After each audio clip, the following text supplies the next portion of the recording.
Alright, I'm going to attempt to remove the fuel line, and to do it you got to take the rear wheel and tire off and the rear fender skirt. The skirt's got to come off to get the tire off, and you need all the room you can get, because once you disconnect the fuel line you've got to be able to flex it without putting any permanent bend into it, because you want to save the original configuration, because you're going to try to replicate that with the new line. And fuel line's bolted to the frame.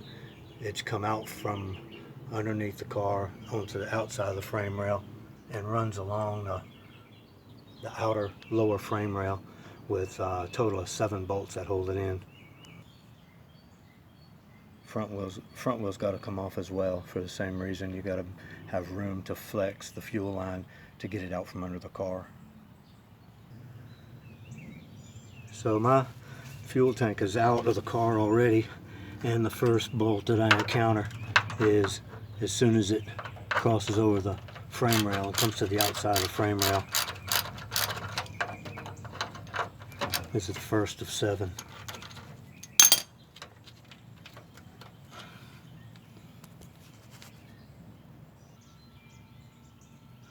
So here's what it looks like from underneath. Here's the fuel line.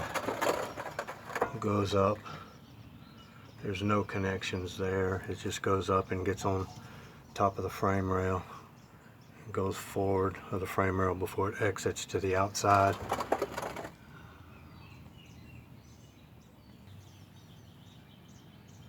Just following the line forward, undoing the bolts as I get to them.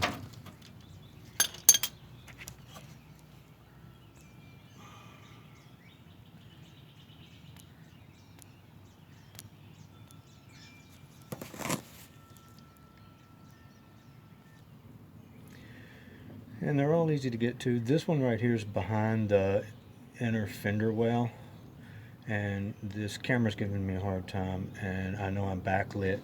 If I drop down you can get a perspective to where it's at. The camera's not cooperating very well, but anyway, I had to pull the fender well, the inner fender well, out a little bit to get to this one, and I guess I'm lucky there was enough flexibility and enough rust that I was able to do that. And one more weird one right there on the cross member. And there was one right there in the very center of the cross member that I've already taken out. Okay, so there's a lot less bends in the front portion. So I took the front portion out first, because that will allow me to rotate the entire line to get the back portion out, which has a lot more bends in it. You can see this is where it went under the cross member, and then there's where it fastened to the driver's side of the cross member, and then of course it just goes on back. I just dropped it right off the frame rail. So now, since the front's out, which takes a little finagling because you got to get around the steering linkage, but there's enough flexibility you can do it, and you don't want to accidentally put any extra bends in it, like I said, because you want to be able to copy this line. So now that it's out in the front, I can rotate it however I need to get it out from the back. Alright.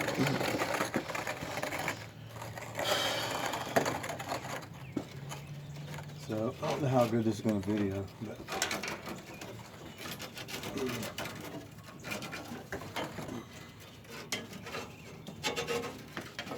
pulling it out from under the car and just rotating as I need to.